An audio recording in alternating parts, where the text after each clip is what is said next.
Yo, welcome back to more Monogatari second season, episode 13, Nadeko Medusa part 2. So in the first episode, we just started off seeing where it's going to end up, where Nadeko going from the victim to the wrongdoer is going to happen, Araragi being resolved to have her killed at that point for Shinobu to eat her. Like, Araragi of all people, he never gives up on like trying to save someone. It's just not in his character. So whatever she does, whatever she ends up doing in this arc, clearly is going to push him to make that decision for the greater good. I have no idea what she's going to end up doing. I know her feelings for Araragi. That's been clear since Bakemonogatari and then Nisa and then up to now.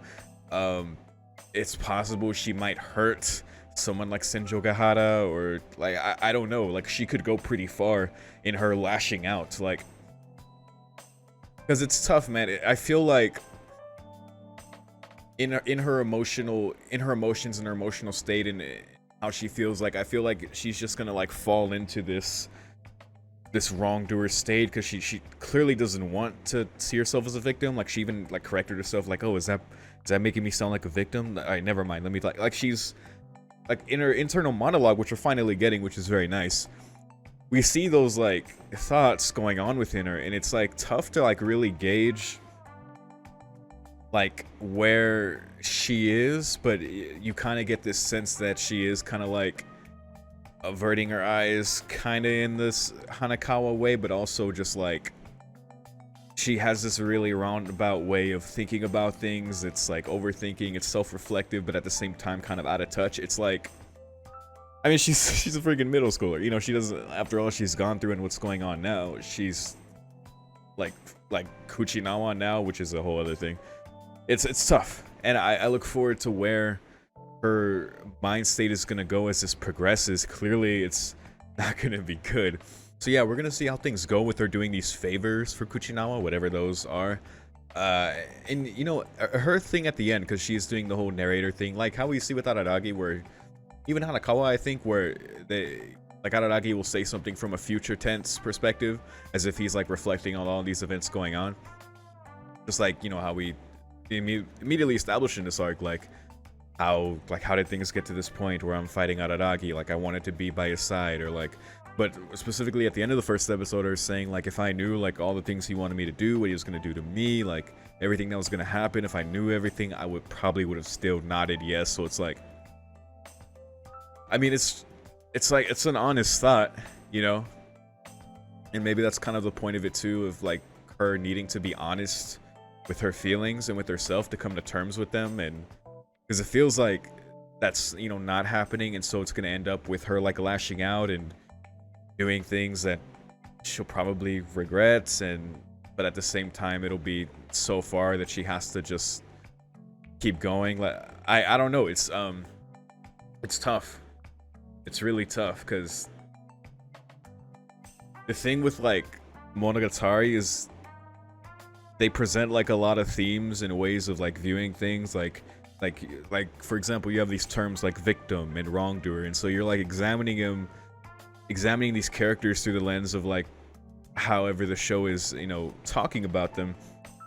But then you're caught like in this vacuum of examining them that's kind of like also out of touch with just who the characters are, like, you know, because, you know, she's a kid, and like she's unfortunately being drawn into these apparitions, like how the Jagiri was just, she had to deal with that, and now with Kuchinawa showing up, it's like fuck, like what do we expect, like from a middle schooler who has gone through that, who is, you know, can't really sort through her feelings, and like to look at a child essentially and like to label them as a wrongdoer. Like when we look at the responsibility there, it's like it becomes tough, man, because you really can't blame her, because it's like she condemns herself, and Araragi in the end has to condemn her, because, you know, he has to stop her with whatever destruction she's caused, which I don't know. But it's tough, man, because it's hard for me to like to be like, oh man, you know, Nadeko, I can't believe she's doing this, you know, I hope like she's bad, oh man, she's evil. Like, it's just like, it's hard for me to look at it that way, because she's so young, and because she's had these things just thrust upon her. It's like, you know, it's hard for me to be like, oh, she's a wrongdoer, you know what I'm saying? It's But maybe that's part of the point too, and I just need to watch. Another thing I wanted to talk about was Kuchinawa. Like his existence is interesting. I think of the things I said last time, what I thought of was just like, oh, he's probably the apparition that they sensed when they went back in time. Like he's been here. Like this is his shrine that he's occupied because he's the snake. He's the was he a white snake too? If he's a white snake, even more so. I'm trying to remember his appearance. We're gonna see here, but yeah, I think that's who they sensed. And now before, I got mistakenly or just assumed that maybe Shinobu was talking about a vampire, like when she said one of my kind. But that also means apparition. So I think that was Kuchinawa. He's just been here, and because Nadeko did the ritual, you know, which was crazy how he like performed the illusion of making it look worse. So, like, no, that was crazy. Yeah, that like awakened him and wanted her to atone, or how he amended that to mean favors. And the other thing, it was like, I wonder if like if he's like an apparition that was born of her, like with you know, the tiger from Hanakawa's arc. But I think that's less likely. I think it's the first thing, and then unfortunately Nadeko just got tangled up in that. She's dealing with the consequences of what she did.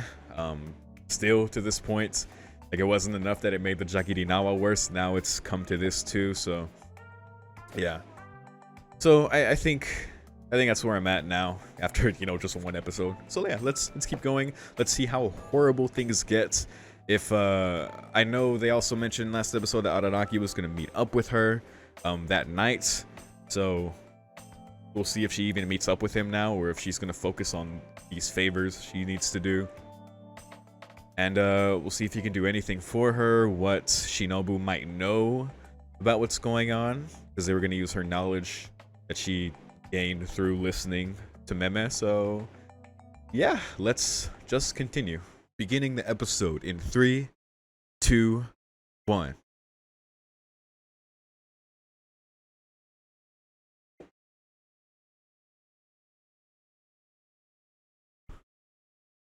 Oh, see, she's not even going to meet up now. Yikes, dude. Oh my goodness.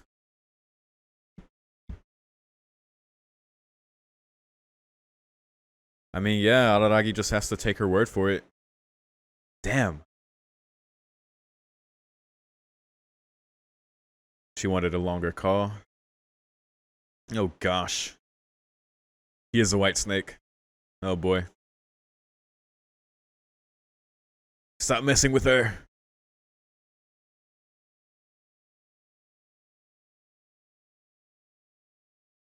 The only one, huh? See, it's making me think of the tiger.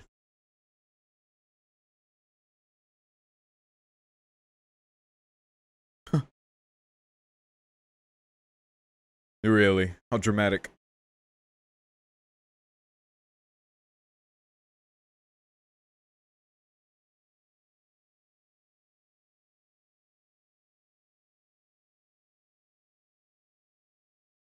A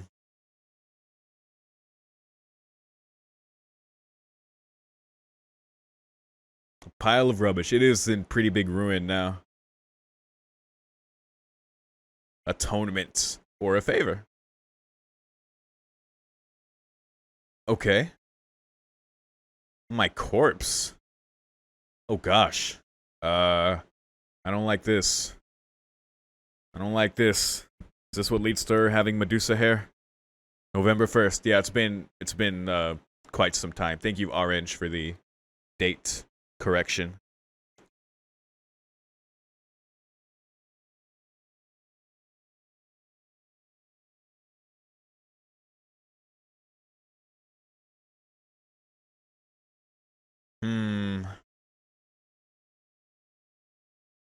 Yeah, yeah.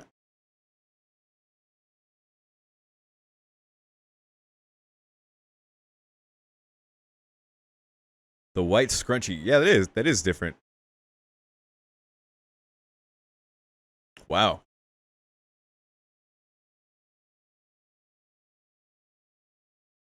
Oh, okay. Yikes. Wow. Wearing him like a scrunchie. It's the culture, bro.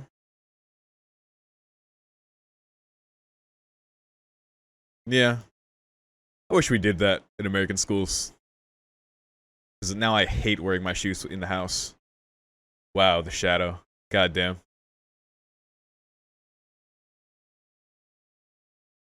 It's weird, man.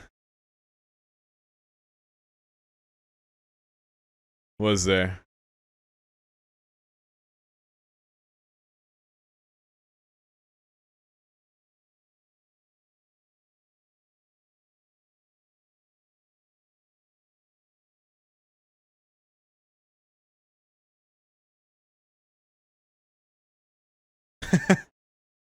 Nice.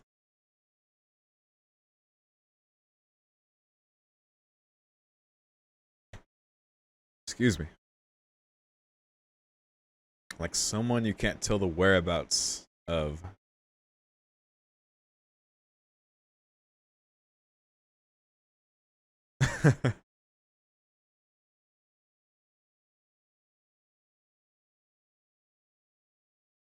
Wow.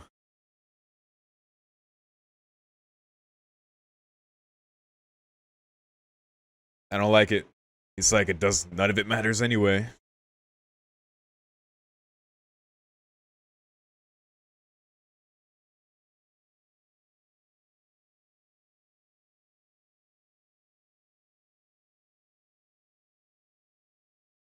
Ah. Hmm. Okay. Lower my eyes, keep silent. Because that's her thing. Lowering eyes.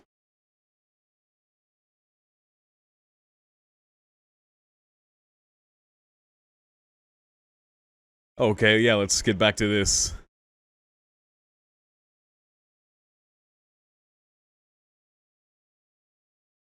That was once enshrined in that shrine.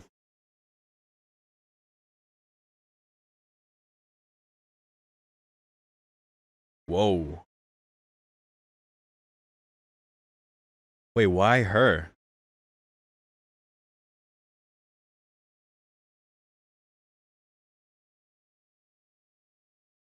Oh, shit. Okay. Uh-huh. You're right.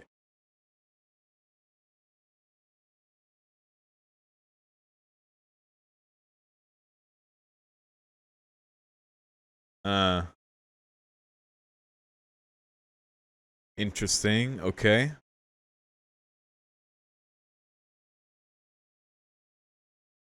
In any case, again. Hmm.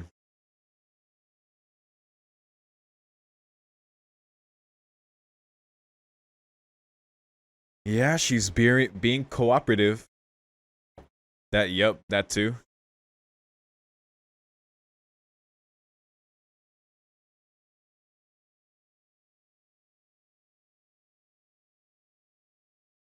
God.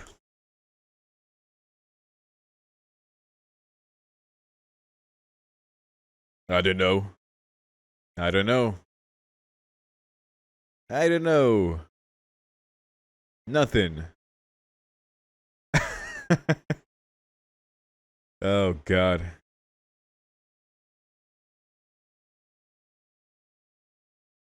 Not looking good. Oddly specific? Oh.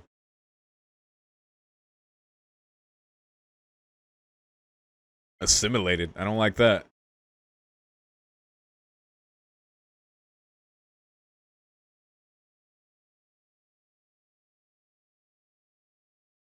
Hmm.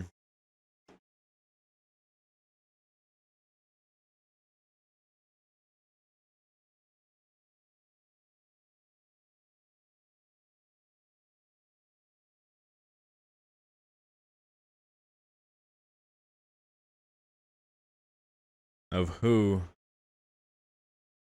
Koyomi.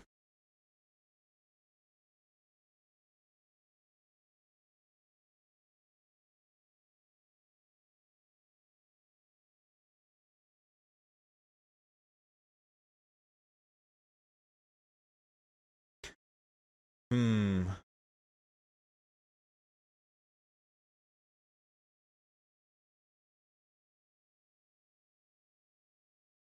Slip of the tongue. Just like last episode.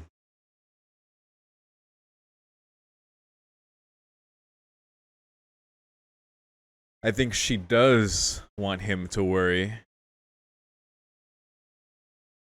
Because again, we have this thing where she's really not being honest with herself. She's like fence sitting on a lot of these things.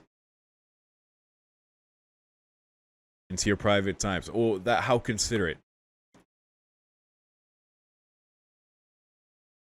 Liar. Because yeah, he's been talking all this time.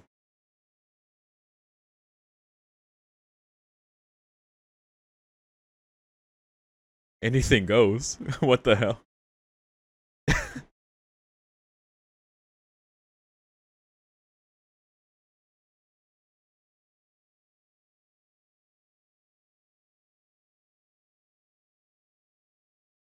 Lowering her eyes.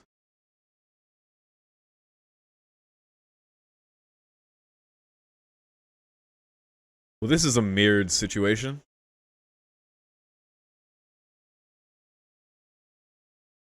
My only hope, huh? Oh, she's class prez.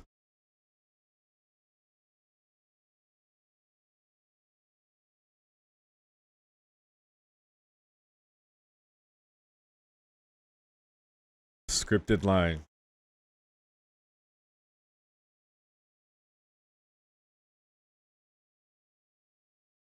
Ah. Short end of the stick. Quote unquote masochistic expression.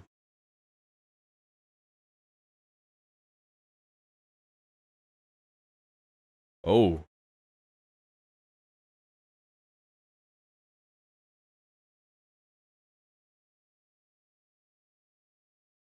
Hmm.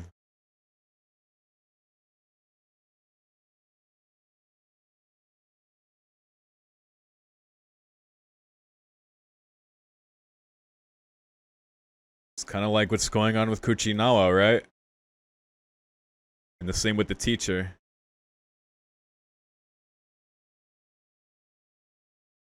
Just like on the script. They're really driving the script thing.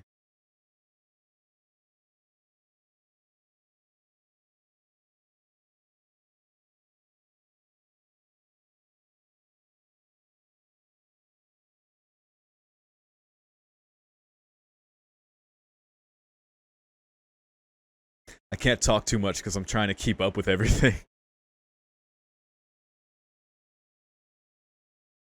Tossing responsibility to someone else.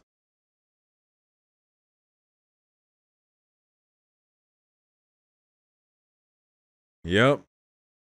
There's way too much. Are you not? She said, according to the script. You've done nothing about it.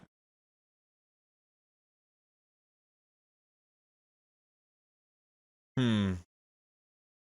Oh, this is sad, man.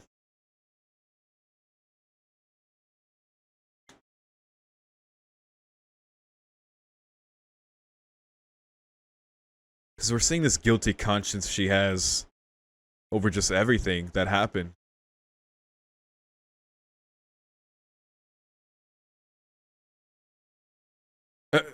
How sneaky. Oh, that door slammed. Okay.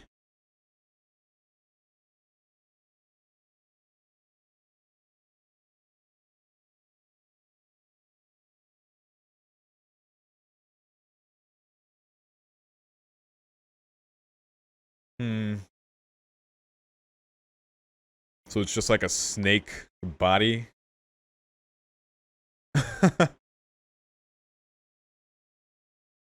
Phones don't vibrate on silent mode.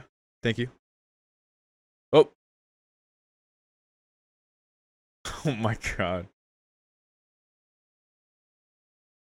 Where is it? And what is it? Get the shoveling. Or digging. With whatever.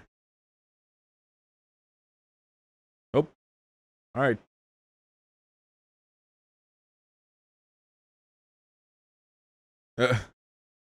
Nothing.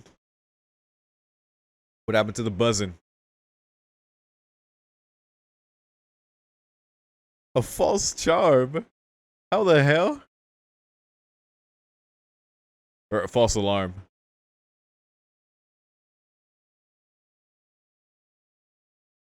Shout out to Doraemon, I guess. The hell was that?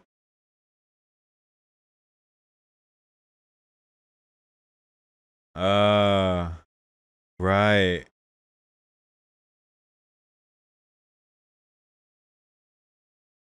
Because they were dispersed with the talisman.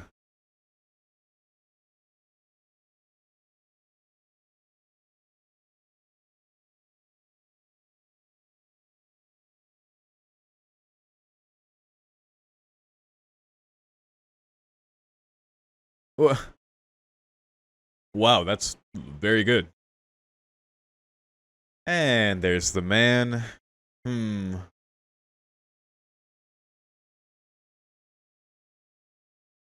Uh-huh. Alright, how's this gonna go? Whoa. I thought the episode was about to end. I was like, no.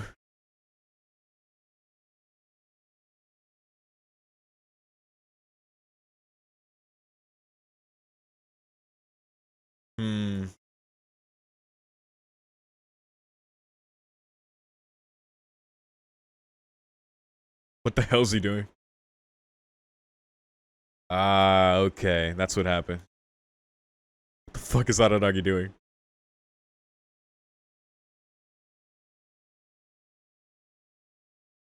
Wow, come on, Tsukihi. Good thing he overheard being a weirdo.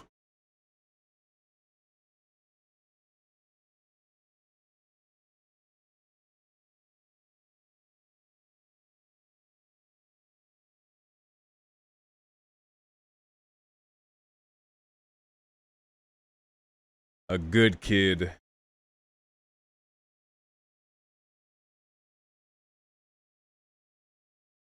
Ooh. Ooh. Because I am not the victim. She's the wrongdoer. But he believed it. Uh-huh. Oh, yeah. No, nothing specific like that. Nope. Not at all. Bingo. If only his intuition was just a little bit stronger. But he trusts her. Look at her lowering her eyes, telling the lies. That's the whole thing.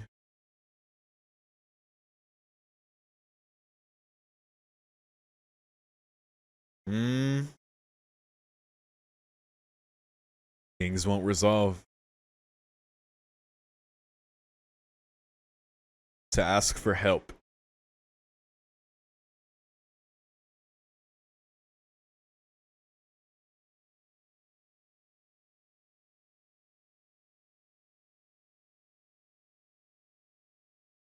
Way too much for her.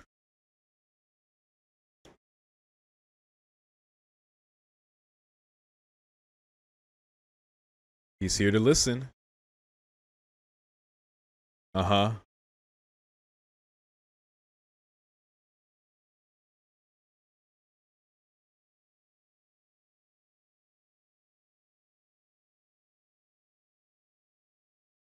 What?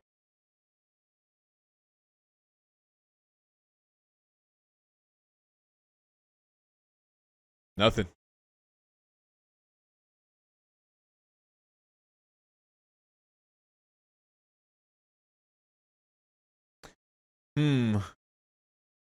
What the hell?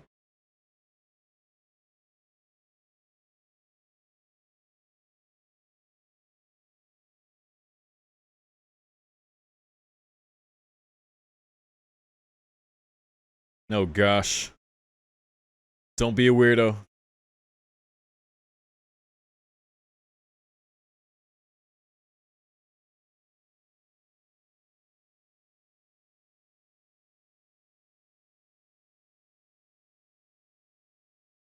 Under the bed.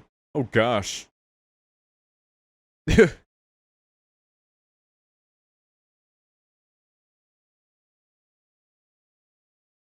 Yeah, she's the guest. Oh my god. It would wake him up with righteous fury, which is not very different.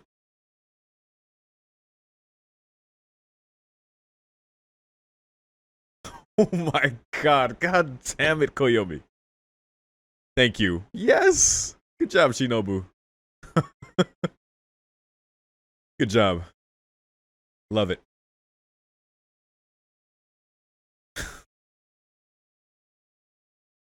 Yada yada.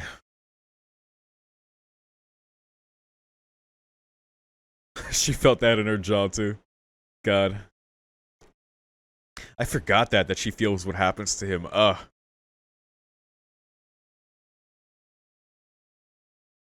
Bangs girl.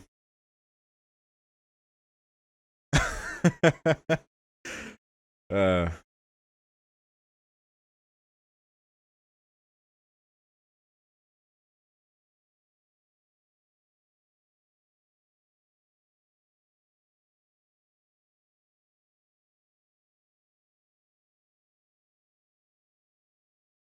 second cutest.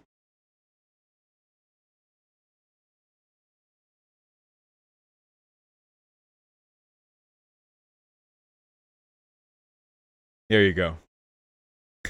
Toss him on the sofa. What he should have done. I made her spend effort on me. Really doesn't want to be a victim, so she won't ask for help. Oh, here we go. That's it. Like, I should apologize here. Not because she's... Yeah.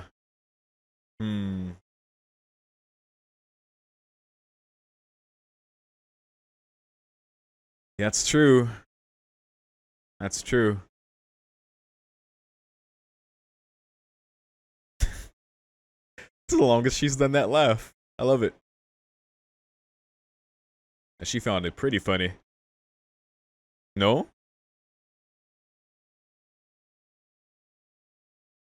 That was just part of the script, too. Oh. Oh, fuck. What a scary thing to say. Oh my god.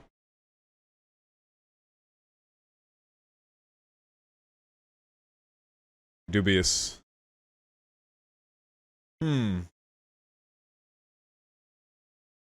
That's how I got by. Hmm. Hmm.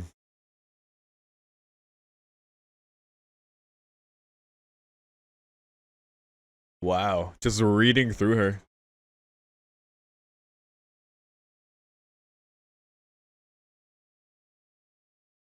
Hmm. They would assume you were the victim. Not on purpose.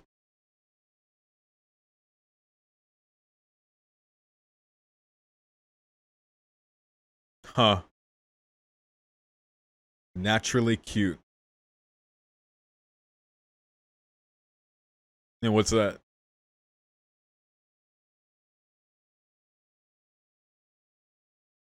Fiendish. Devilish. Oh my god, stop it. Really?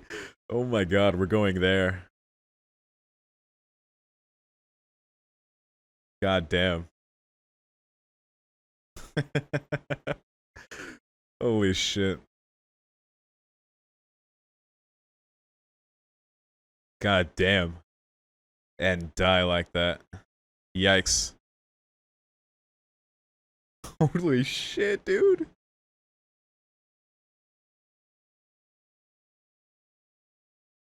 Naturally cute, huh?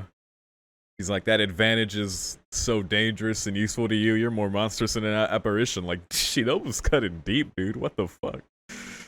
Just fucked her whole shit up, just as if she wasn't already struggling.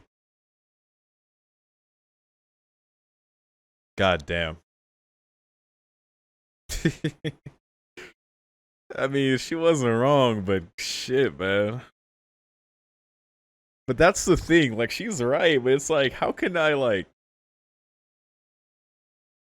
I can't be too mad at Nadeko, I just can't, like...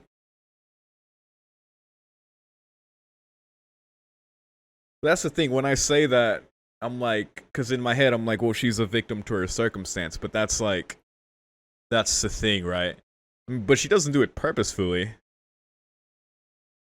Like Shinobu observed, she's just naturally cute. Like, things work out that way for her because she is who she is.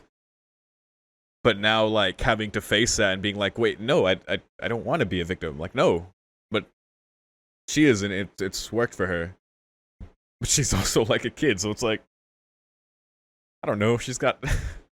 I guess normally she would have time to correct that in adult life. I'm overthinking this. But dealing with all this shit, it's like dangerous. Because she is directly being involved with an apparition again.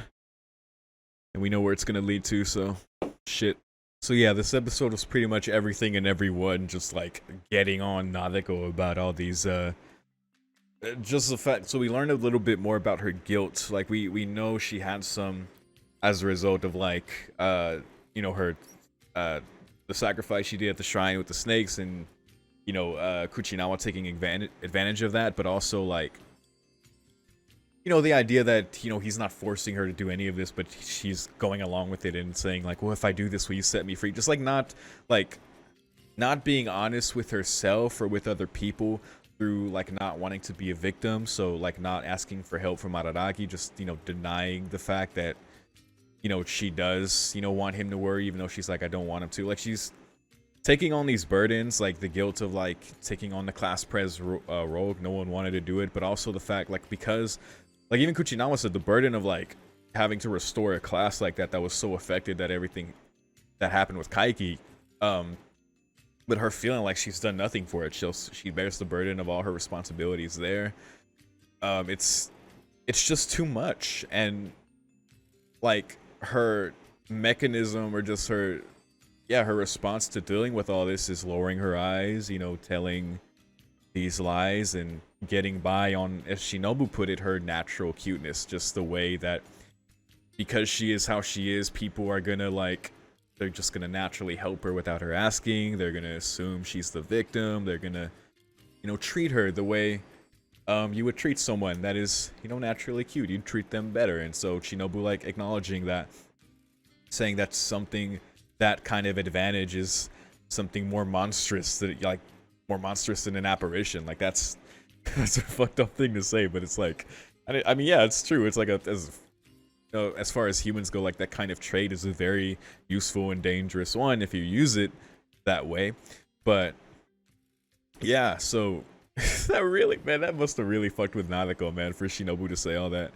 She's like, well, it doesn't matter, you know, you can stay that way. It doesn't, you know, what does it matter to me? But it's like, god damn, you just put it all out there. Like she isn't wrong, like Shinobu, but at the same time, man, I'm like, it's like what I mentioned in the pre-episode discussion, because we're reviewing her like Nadeko in this through this lens of, you know, victimhood and wrongdoing and lowering her eyes and sticking to the script. That's a big thing, like her saying things because she feels she needs to say them there, just like to get by in the moment, like it's, you know, not how she really feels. Like that's I mean, that's pretty much the crux of it. But it's like I said in the pre-episode discussion, like reviewing that through all these individual lenses, but it's hard for me to like criticize her or feel like of course I'd want her to be honest and for her to like deal with her own feelings and to ask Araragi for help truly, like to not give in to Kuchinawa. But that's the thing, like she is going along with Kuchinawa's favors, and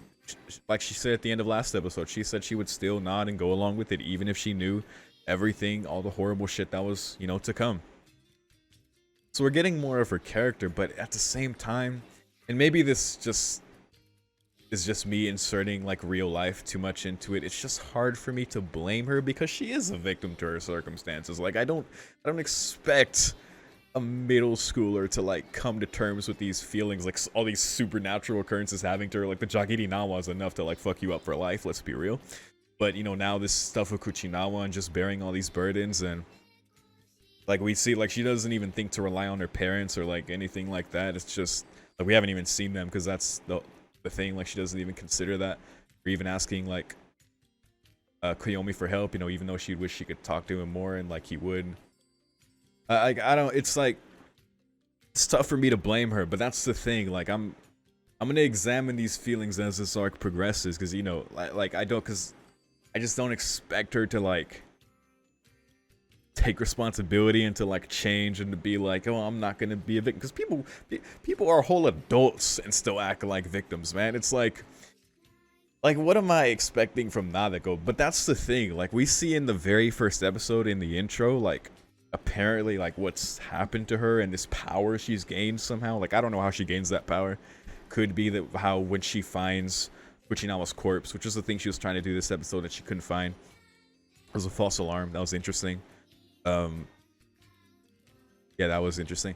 But it could be that, you know, as she does these favors and does all these things, she gives in to Kuchinawa more and like succumbs to this, and you know, starts lashing out with her feelings, and you know, starts lashing out at Araragi and possibly those close to him, and just uninhibits herself, like done, like she, in a very dark side way, just is done being the victim, taking agency by just forcing her feelings on everyone and just, you know, just being destruction. Like I have a feeling that's where it's going to be. At that point, will I still feel this way? Where I'm like, you know, like what do I expect of her to be responsible for? I mean, at that point, yeah, you know, I could be like, you know, you probably shouldn't. I understand you feeling how you feel, and you know, even acting like a victim, or just, you know, being shy or just not being honest. Like that's a, you know, that's a thing. That's a normal thing. But I don't know all the horrible shit she's going to do, and at that point, will I be like, man? Because that's the thing too. She knows what she's doing. She knows, her saying like knowing everything horrible to come, that she would have still done it. It's like, it's her. That's her choice. That's what she accepts in her rejection of like not wanting to be a victim and not wanting, like, just breaking free of this state she's in, that has to feel she has to stick to a script, because that's a horrible way to like to live and to interact with the world, to like just not be your true self, and to be in that way, like even so young, just feeling like isolated in that way and being taken advantage of by this apparition Kuchinawa. Like, it's horrible. All that shit is horrible.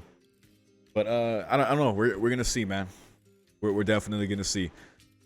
Koyomi, bless his heart, like they did the meta thing where it's like, yo, you're not doing these. It's not like you're doing these specific things that you're actually doing, you know, because you know she told him that she's not, and he trusts her. It's great that he trusts her, but god damn, man, it just sucks that by the time he notices, I'm sure it's going to be too late, because at that point she'll probably have done something that's gonna be tough. But I don't know. That might be assuming too much. I meant to mention this at the very beginning of this episode, because I was told, oh my god, by both Blaze and Orange, I think you posted this on Discord as well, that this opening, which didn't play this episode, interestingly enough, is a mirrored version of Renai's Circulation. I think even visually as well. That's crazy.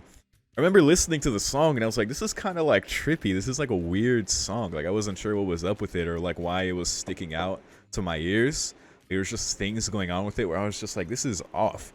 But, and maybe that's still just me. But yeah, apparently like visually it's mirrored, and then it's also just a good like flip side contrast to Renai's Circulation, like thematically. Because from what I remember when we saw it last episode, it's very like dark. It's very, it's quite different. It's interesting. I can't wait to see it again, because yeah, they didn't play it this episode. But that was a cool thing. Yeah, I just look forward to more from this arc because they're building up. We're examining more of Nadeko's character and her own feelings and how everyone else interprets that, and like what she's forced to face from hearing these things, or rather like how she continues to look down and lie to herself and to other people. But yeah, and that's the thing. It feels like this is like just a slowly, just like an explosion that's about to happen. Like she's having, like, enduring all this, she's going along with Kuchinawa, and at some point she's just gonna snap, and it seems to be how this is gonna go. But we'll see, man, because I'm really looking forward to how she's gonna like go about things, how Aranagi's gonna deal with that he's gonna resolve to like have her killed, have Shinobu kill her. But man, it's gonna be rough. It's gonna be rough. But we're halfway through the arc, so we're gonna see.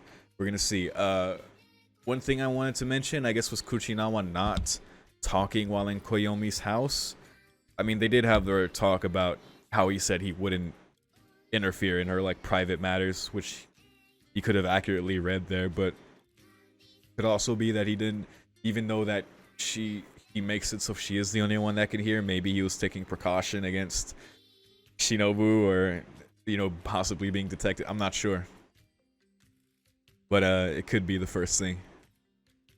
But yeah, shout out to Shinobu just fucking like her whole like world up with what she said. Man, that was like super cutting to the point.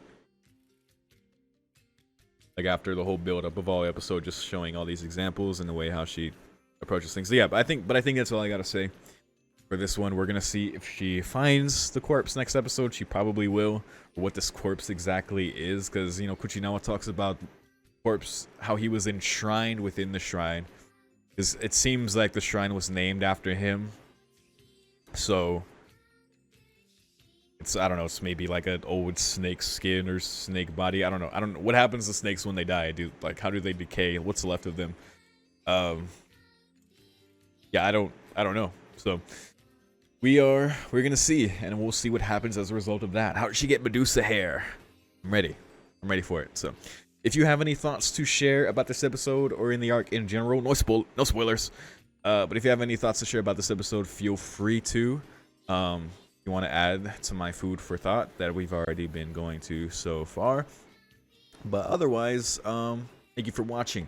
If you're seeing this on YouTube and you want early access to more of my Monogatari second season reactions, I will have already finished the arc by the time you're seeing this on YouTube. You can check out my Patreon in the description for $5 to get early access to this show and everything else that I do, including gaming.